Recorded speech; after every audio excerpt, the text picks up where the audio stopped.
Hello again, and welcome back to this rust on the aperture blades in the APO-Macro-Elmarit for the Leica R.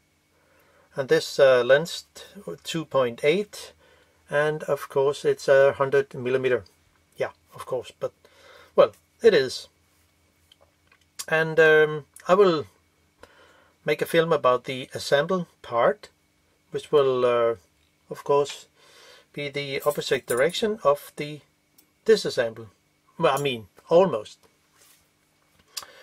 I have cleaned the aperture blades and the aperture system, so everything is actually looking very fine. The blades was really bad shape, I mean rusty. So I took them to the to my ultrasonic bath, and I add some dishwasher and isopropyl alcohol, 99%, which turned out to be very fine. I mean, it looks like the blades like something here. Well, it could be better, but at least I first try with some naphtha, and then let it stay there for something, and I'll try with white spirit. But yeah, it turns out to be okay, as you might see. And then it doesn't look that good, so I actually paint them black. I mean, I didn't paint all the surface around here because you will not see it on the picture frame or on the picture at all. It's because it's inside this part here. But to paint it black, well, what kind of paint would work? So I have made some investigation, and I found out something like called Molotov. It's not a Molotov cocktail, but it's actually paint. I mean ink. You can get them in Posca. It's one kind, and it seems to work very good. But this the Molotov is made in, it's actually molotov.com, made in Germany, and it's really good ink. And there is it's refillable, and it has a very fine brush, and I will show you how it actually works. For that I also made a tool to put the blades in again. It's just a tweezer like the one I have here, but I modified to have a different shape, so you can see there. This is the original and this is the modified.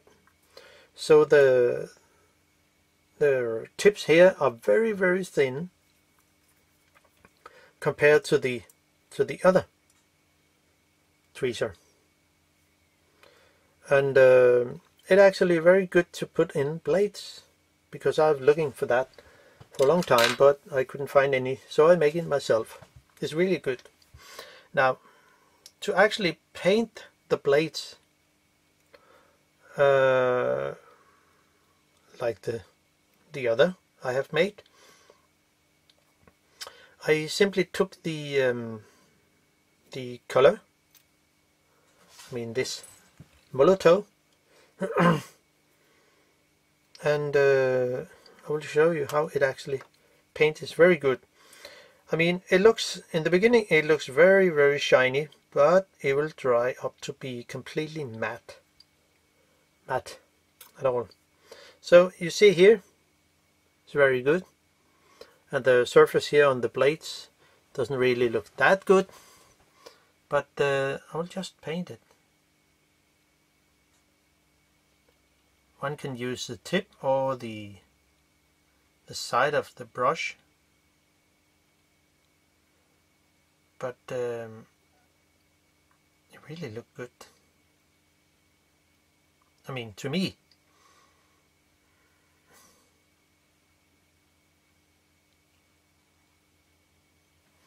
So, and we also take the other side, and it dries really, really quickly.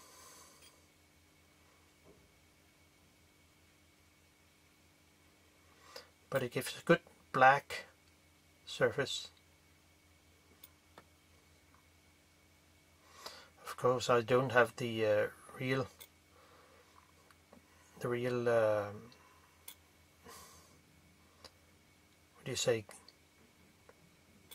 painting for the, I mean for the real, like they have in the factory. And you see it looks very shiny, but if we wait just a short time, I'll just use this old tool to just keep the blade like a shark.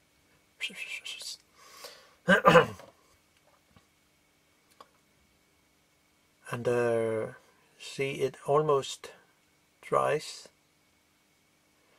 The other side is almost done. So you see it's actually very good. I mean, it's ink, I mean acrylic, water paint, I guess it is water, it's base, you can see here, acrylic, permanent, probably you can see it, permanent good, UV resistance, exception fluorescent neon shade. For nearly all surfaces do not mix effect color with plain color. Non-toxic. Confirms to ASTM D4236. Well, and shake well before use. So this is actually the one this is signal black, and it's really black. So I think it will turn out to be very good. And I also tried on the back of the front lens, which I think would be very fine. And I have tried with a very strong torch and see if I could see anything on the outside if I put the light against the lens, but there was nothing to see. So I guess it would be a good solution for painting the black in lenses. Now back to work, and we will begin with the most inner thing, which is this. And well, this is the bearing, but I also need to put in the two bearing what you say parts, and then put in all the ball bearing, the small steel balls, and the spaces between the steel ball. And also one thing, I would like to give it, or at least try to use some grease. This is the grade 10, which is I buy at japanhobbytool.com, and you can also buy it on, I think it was Amazon or something. But I will just at least try with a tiny amount. I mean, it's difficult to see, but just a tiny amount on the edge of the of those ring here. I mean, the rings must have something, at least something to make the steel ball easier for moving things. So I will just use as less as possible. And I guess it should be enough for one ring. It wasn't. It was not really much.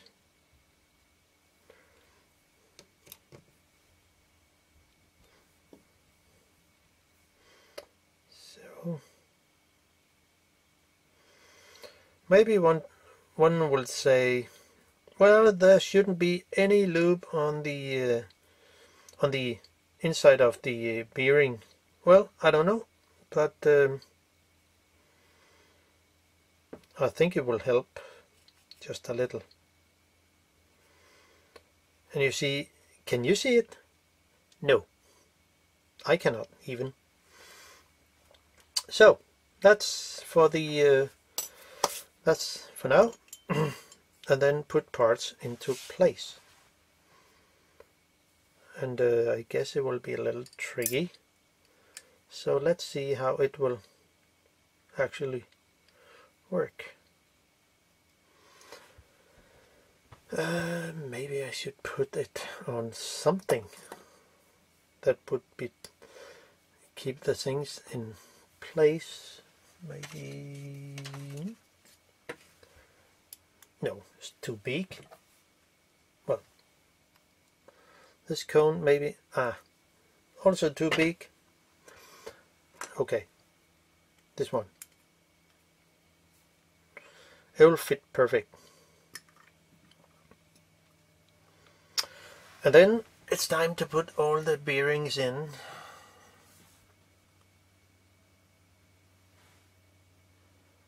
And as I remember, there were 3, 3, 3.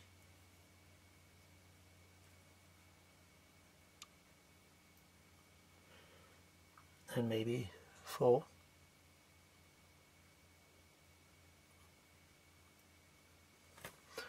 Okay, one spacer.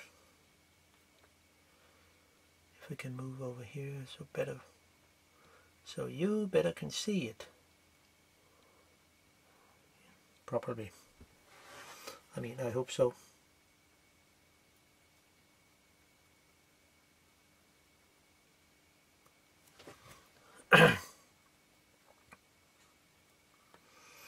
No, it looks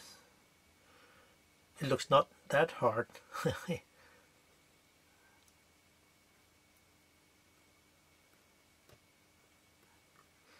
It's really tiny.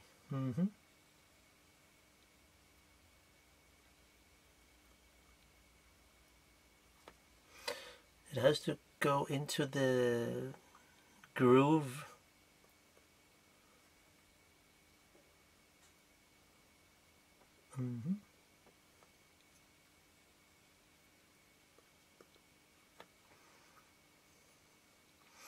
I think it will be a challenge to put in the last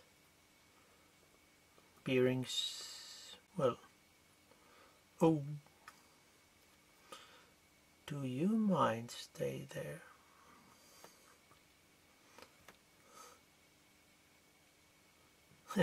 Interesting.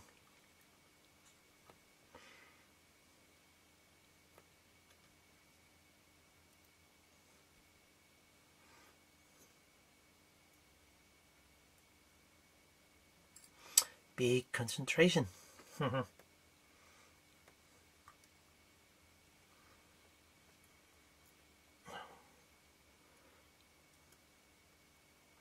So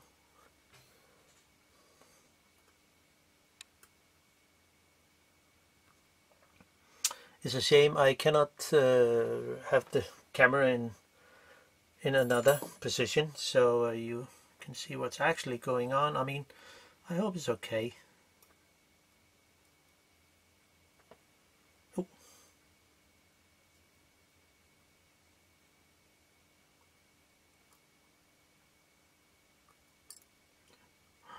really small things.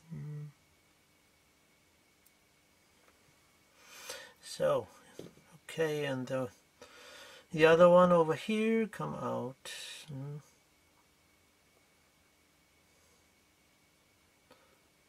And in this situation, a non-magnetic tweezer is absolutely essential.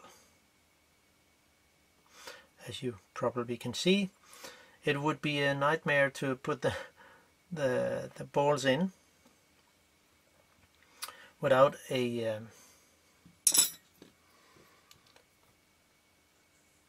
with a magnetic tweezer.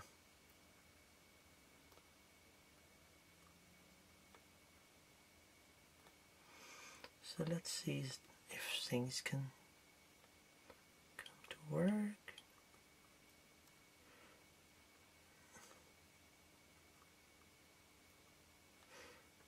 I guess it will work. So, and now for the last part here, and maybe it should be a steel board that comes in at the last. I don't know.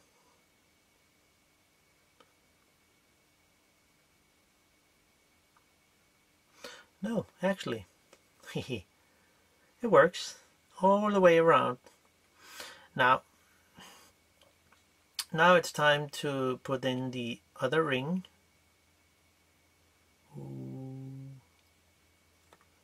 Hope it will work. And since I put a mark, I know exactly how it should turn. So there's no problem in that way. That's why it is so important to actually put a mark somewhere, so you know where things sit before you take it out.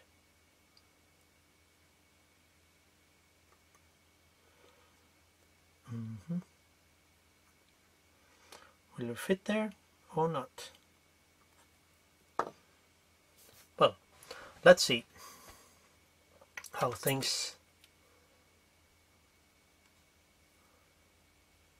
actually goes.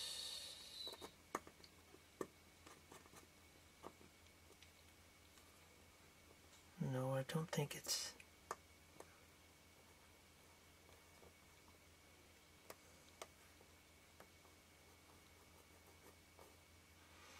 I think it will be something there.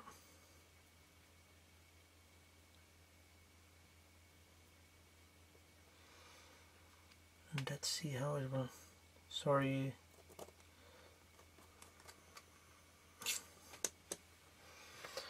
Now, every steel ball is in place, so it actually turned out to be okay.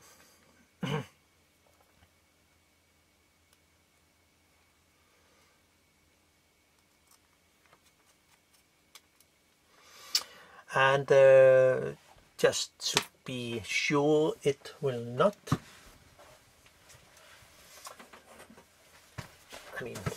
things will stay where I put them, I will just add a few drops on the thread with the Loctite 222, which is the soft one. And I will just add a tiny drop on the thread. It doesn't mean it doesn't need that much, but it's good to, so you know where things will not fall apart. So just a tiny amount, as you see. And gently tighten it.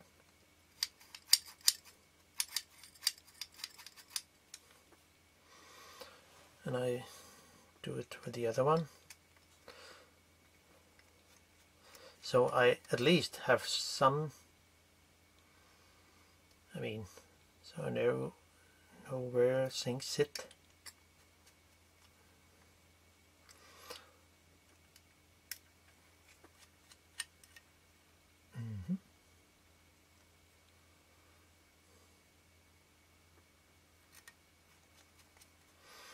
So, and the last one. And then this part is actually done. And then I will continue with the aperture plates. So, and it's perfect. Now it moves without any problem. I mean, that's really good. And just to get things done, I will put in the ring. And I don't think it needs any loop. Just the spacer here, put on here, and then the lock ring. Oh, small hair. Then put it into the groove here, and with a screwdriver or something like that, put it into the groove here. I mean, dentist tool. These are really good to work with.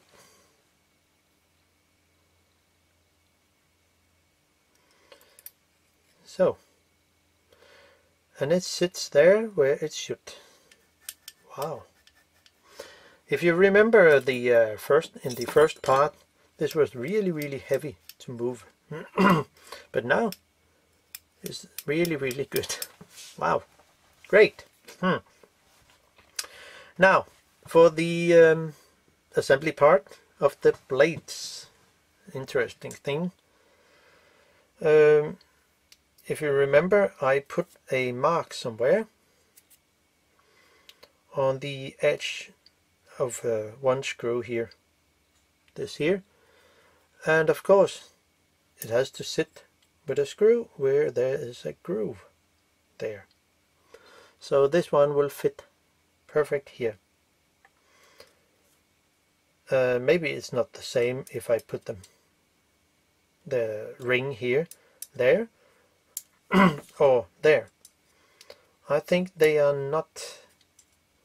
No, this ring has really to sit correct, so you know where it sits. I mean, in this situation, maybe it can help if you haven't set a mark. You see the middle of this groove here, there's a screw hole. On the other, it's not the same. There isn't any. And this one. So there's only one option to make it correct. I mean, I hope it makes sense. So the ring have to sit correct. Now, time to put in the blades, and it's really easy with this new tool, homemade. And well, it's just to put in the blades. And something that is really good with this tool, because it can go under the blade, and still I can find the correct place where it should stay. Now, that's really a great thing, because it will make it much easier when working with blades. Oh, come on.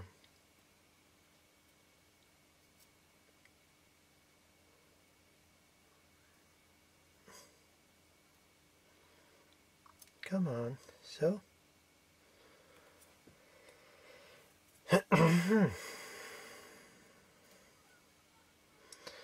Very interesting. See, this goes in here. So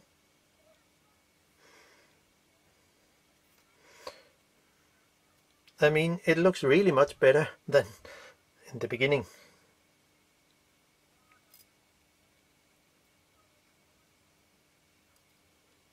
So I just file and put it in my work desk, and the tool to tighten this one, and then use small files, needle files, to file it so it fits absolutely perfect for this kind of task. So, and then we're almost there. And of course, like many other aperture system, in the beginning, in the end of where the blades have to sit, one blade has to stay out so the other blades can come in.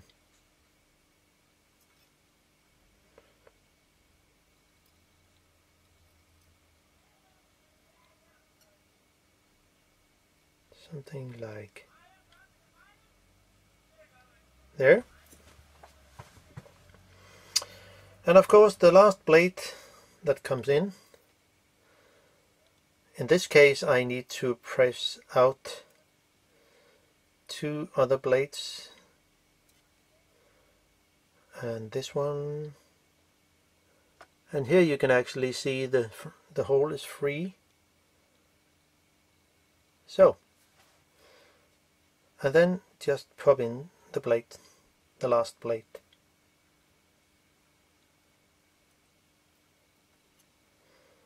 Of course I can use the other pin for this, so it goes there. Now we're almost there, and then lift it up and flip it over.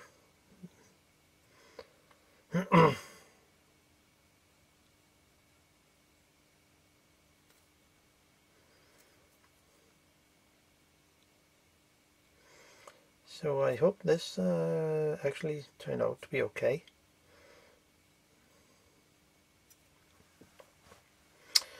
Now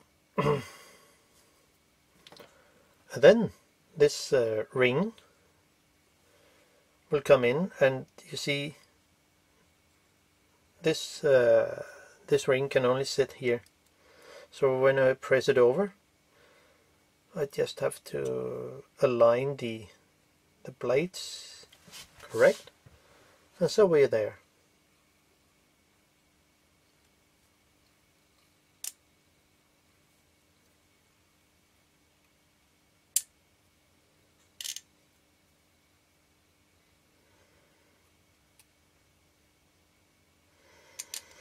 I don't know how they actually do this in the factory.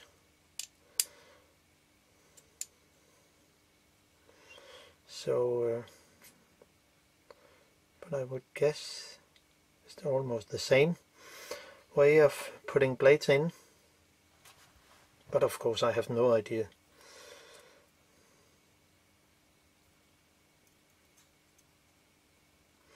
So you see the pin, the small pins have to sit correct.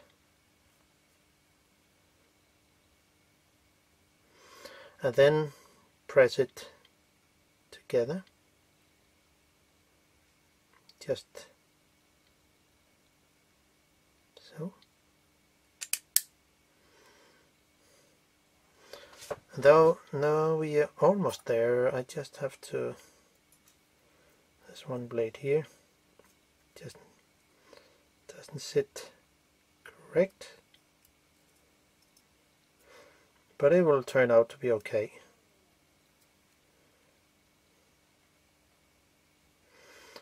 There's one blade there.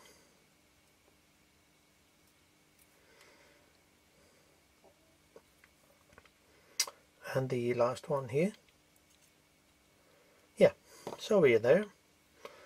And then press it in. Now the holes are there. So how about that? I mean, that's really perfect. It turned out to be really good. So I will just assemble the rest of this nice lens.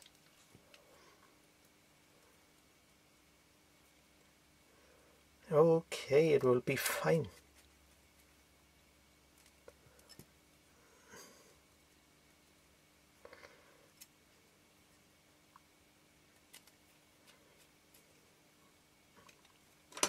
So now we're there, and the painting seems to be actually okay. Oh, well, at least there's some spot there, but okay, it's okay for me. I mean, this is just a inspiration to how you actually can do this. Now this the whole assembly, aperture assembly, will then go into the what do you say, middle part, and when I clean it, I mean, I should clean it, I found out, okay, I have to take out the middle lens group, and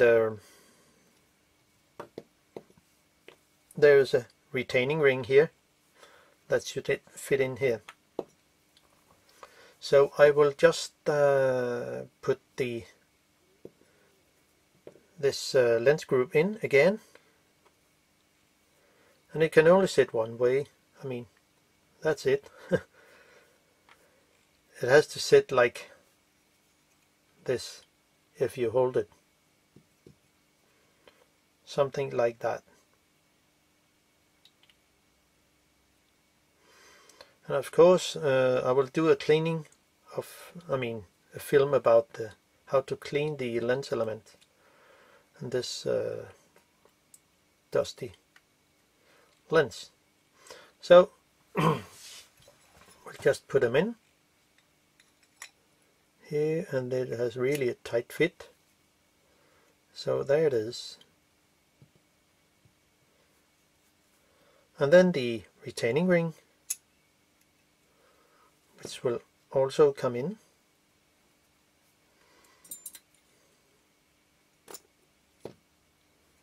So, and then it will be a lot. This is a 32mm, I mean almost. So it says click, and then I can screw in the middle lens group. And yeah, that's what we need here. The the aperture assembly will come in, and of course, before I disassemble, I make some mark here and here, so it will fit in here. So it can only sit there. So I will put it in, and it will of course fit very good, because I have set some mark. Not that one, but this one will make the job easier. Just have to move this into correct place.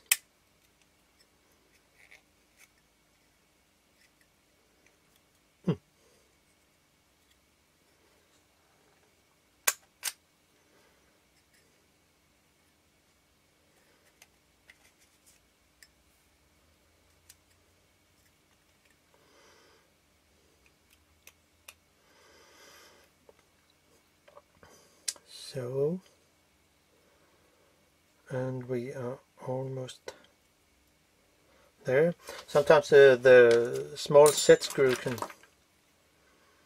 when you move a little around. You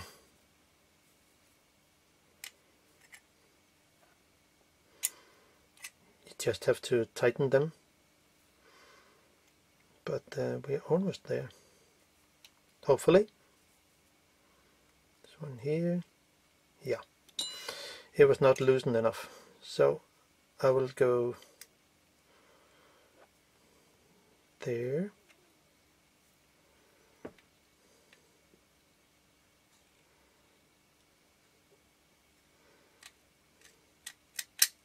So here we are. And then the two marks, there are two marks here, but there are also two marks here, one there and one there, which I make before I disassemble it. So there, now I know exactly where it should sit. So then I can just tighten the screw gently.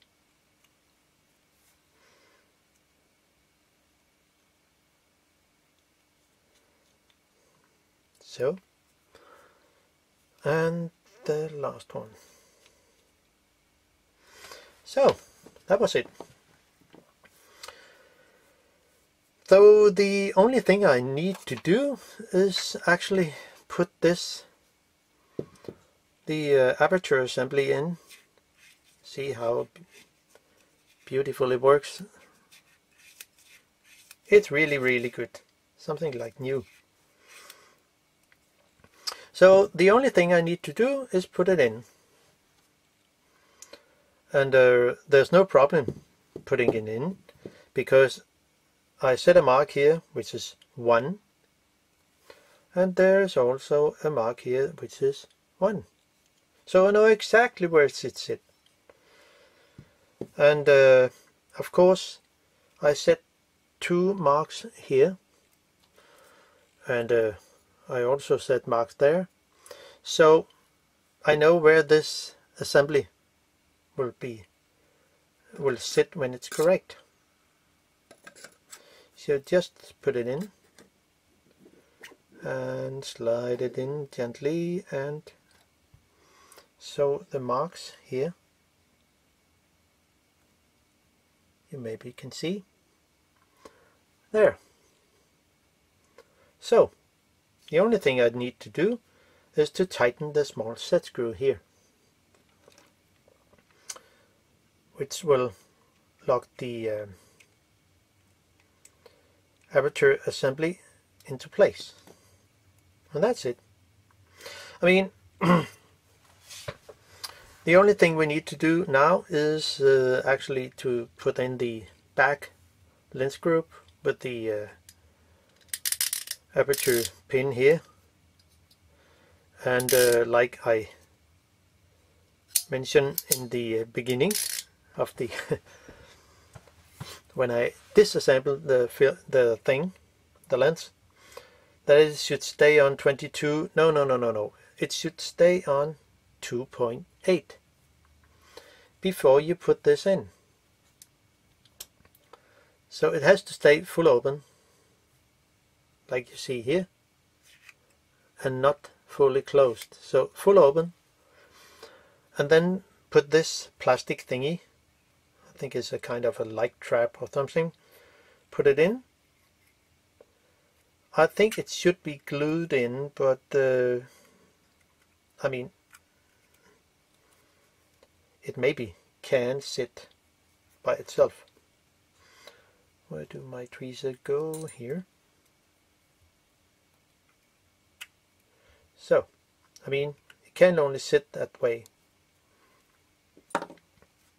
So now I will just add this part, put it here, and then slide it gently in.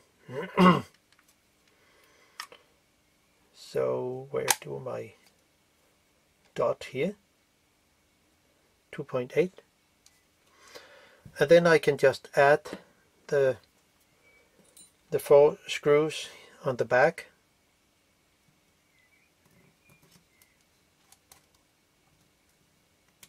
and then it should be something like that.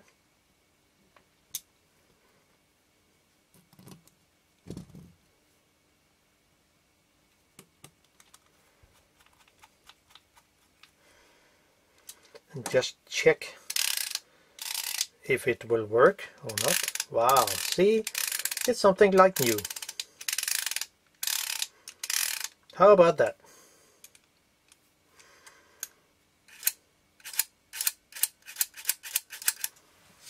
So it's perfect. And then I can just sample the rest of the lens. So it's not that difficult to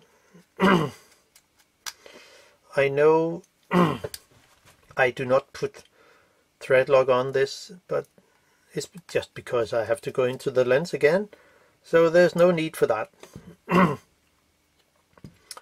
The shade on the back here will be put in something like that, and to stay there. And with a flathead screwdriver we can just add the screws in here, something like, oh come on.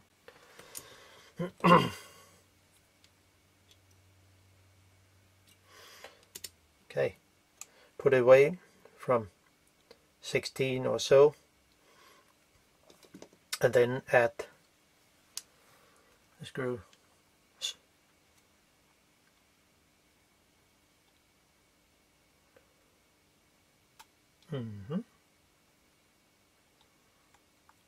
There it should go.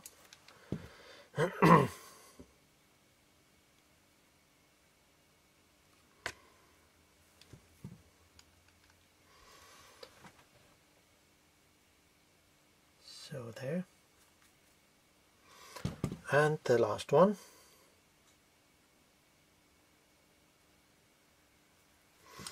There's no need for me to doing much about the sample part. I mean, there's no need to use any kind of thread lock thing.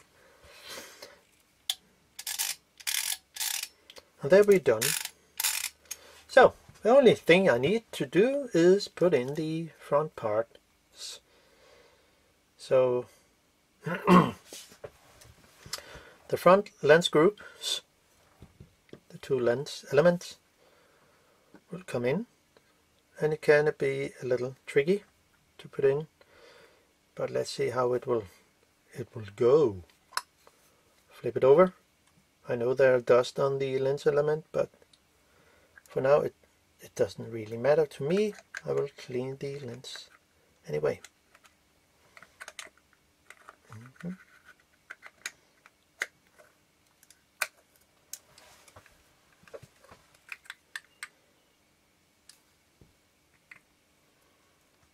So, and here it sits perfect. Now the retaining ring will also come in, and for that I can actually use my rubber cones here to just catch the thread. There should be something like that, hopefully.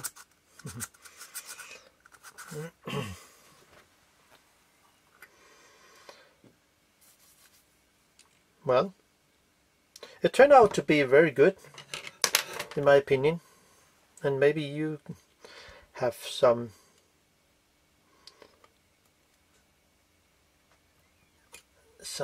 good information about this lens. I hope so. The only thing I need is this ring here, and just put it in. And where's my sticky gloves? Somewhere. Well, I can just use my something tool. Well, so, and then just tighten this small set screw, and then put in the front with the name ring. And since I have a mark here, and I also have a mark here, I know exactly where it should sit. Should be something like there.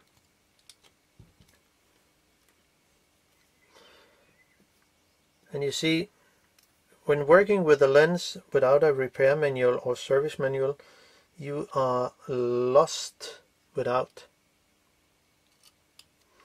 and there is no one to ask. So therefore, remember to set marks. They will help you a lot.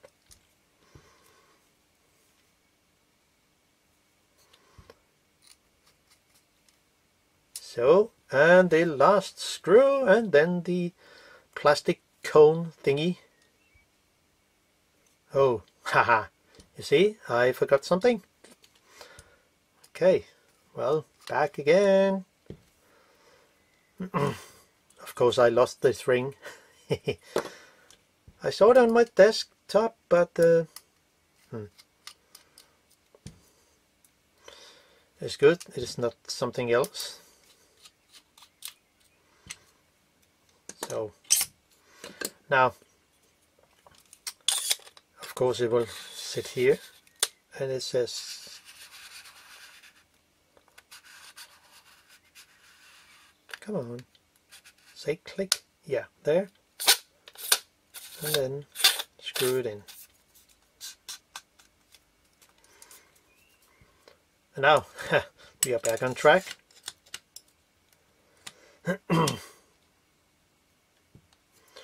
So everything will work fine again.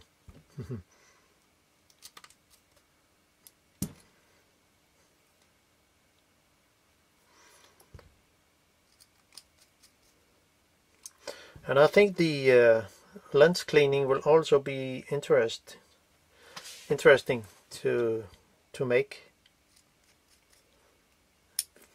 And I think I will use some blend of hydrogen peroxide, and somebody mentioned I should try with hydrogen peroxide and isopropyl alcohol.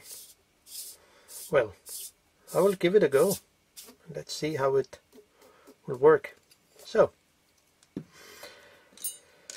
now we are back on track again. This lens is now working with the aperture plates. I mean, if I moved the aperture ring before, they could not at all move. But now it's something like new. And the pin here, if I had a Leica R camera, I would guess it would also work perfect, but for now it's perfect. So hope you enjoy the content and can use the information. Bye bye.